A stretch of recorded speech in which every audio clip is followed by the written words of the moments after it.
Bonjour à tous, aujourd'hui on se retrouve pour une nouvelle vidéo. Donc alors aujourd'hui dans cette vidéo là je vais vous présenter ce luminaire. Donc voilà, donc la Schrader MC3. Voilà, donc en version vert bombé. Voilà, donc comme vous pouvez le voir, légèrement bombé. Donc voilà le luminaire, donc c'est un peu comme une MC2 en un peu plus gros. Du coup elle est en 250 watts. Donc à savoir que celle-là je l'ai jamais testée. Donc je l'ai branchée, là j'ai mis un câble, voilà, j'ai mis une fiche. Mais je l'ai pas testé. Donc on verra bien. Mais j'ai juste enlevé le condo par contre. Mais celle-ci, il faut travailler un petit peu dessus, on va dire, avant d'avoir un bon résultat. Parce que déjà, il faut entièrement la nettoyer. Là, ici, il faut remettre la tâche. Parce que comme on peut le voir, elle s'est complètement barrée. Et donc, du coup, le réflecteur et l'optique bah, tiennent plus. Hein. Voilà, quoi, il y a un gros écart. Mais bon, c'est pas très grave. C'est pas cassé. C'est juste ce clip-là qu'il faut remettre bien droit. Du coup, voilà. Donc, le luminaire de côté, ce que ça donne. De toute façon, vous l'aurez vu sur la miniature. Voilà. Du dessus, ça donne ça. Donc, la différence entre la MC3, donc là, ici, j'ai la MC2, donc belge. La différence, c'est surtout ça, au niveau du châssis. Là, ici, ça fait un petit V. Tandis que ici, là, ça fait un bon gros V.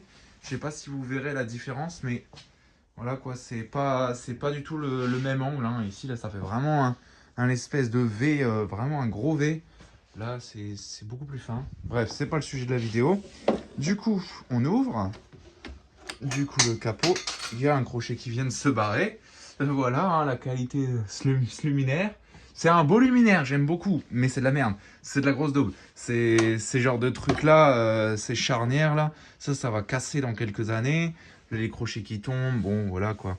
C'est pas foufou. Bon, on n'a plus de condo, hein, il s'est complètement arraché, il était complètement défoncé le truc, du coup je l'ai enlevé. Celui-là, il faudra que je le remette. Donc l'affûtage il est pas mort, mais il faut enlever la platine et tout ça, donc ça il faudra que je le remette. Bon, ça peut tenir comme ça provisoirement.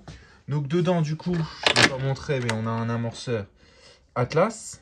Voilà, donc c'est 100% d'origine, hein. Ça n'a jamais été bidouillé. Dedans, on a un ballast Atlas, donc SHP 250. Là, on va chercher la lampe, si ça va bien. Ah, c'est de la merde. Oui, ça marche, mais voilà, ça bloque toujours d'un côté, c'est toujours chiant. Et du coup, voilà la lampe, donc c'est une belle Sylvania 250 watts SHP avec le filament qui tourne autour, donc j'espère qu'elle fonctionne. Bon, sinon on la changera, hein. J'en ai là dans l'atelier. Du coup, remise en place de la douille, faut trouver le sens, et voilà. Du coup, voilà, donc l'étiquette ici, bon, elle est morte, elle date de février 2001, voilà. Donc un beau petit luminaire qui se met en top de mât avec des vis qui se trouvent ici là-dedans. Donc dans ces trous là on a des vis BTR. Et si on veut mettre en latéral, c'est avec les vis qu'il y a là sur cette plaque là. Donc voilà pour la version latérale. Donc ici on a le bornier, le presse-câble pour retenir le câble si on tire dessus. Bon là ça tient rien du tout parce que je l'ai juste passé comme ça pour la vidéo, pour que ça fasse plus beau. Voilà, donc la platine elle tient par 3 vis comme sur les MC2, c'est juste qu'elle est beaucoup plus grande. Hein. Et on fait un petit tour sur ces 3 vis, on fait juste un tour de... On dévisse un tour et on avance vers l'avant et on peut sortir la platine. Voilà. Donc maintenant, bah, place au test. Tac. Bon, le crochet qui s'est barré, je le remettrai plus tard. À mon avis, je le retrouverai dans ce schmilblick. Il doit être quelque part par ici, sinon j'en ai en stock dans mon stock de pièces détachées. Donc là, on va envoyer la patate. Donc avant d'envoyer la patate, on va la mettre à petits coups sur la vasque pour que ce soit mieux. Bon, c'est pas entièrement transparent, mais... Et sinon, je vous ai pas bien montré le réflecteur. Donc voici le réflecteur qui n'est pas du tout le même que sur la MC2. Voilà. Donc maintenant, on va passer au test. Je ramène la prise. Tac. Et là, bah, j'envoie la patate 3, 2, 1. Et ça marche. La lampe, elle fonctionne. Donc je sais pas si elle cycle, je pense pas. Mais elle est quand même bien cramée. Du coup, voilà. Donc un beau luminaire. Hein. Vraiment très joli. Je préfère personnellement la MC2 à la MC3. Même si j'aurais un petit penchant pour la MC3 vasque bombée en métacrylate. Je la trouve magnifique, cette grosse vasque bombée.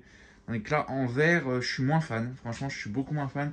Si j'avais la possibilité maintenant d'avoir une MC3 vasque bombée, Contre celle-là, bah, j'échangerai direct parce que celle-là, c'est sympa, c'est du verre et tout, hein, c'est beaucoup plus solide. Mais je sais pas, je préfère la vasque en plastique bombé.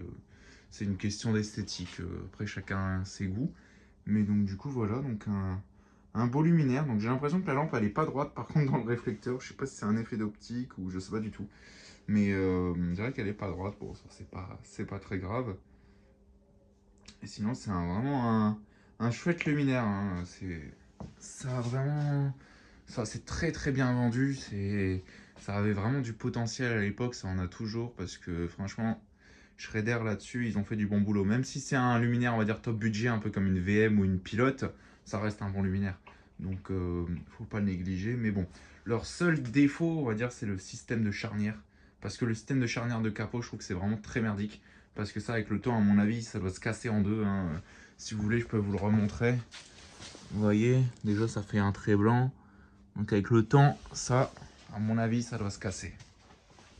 Voilà, c'est du SHP 250, donc j'en prends plein ma gueule, mais ça éclaire vachement bien. Enfin, voilà quoi. Donc, j'espère que cette petite vidéo vous aura plu.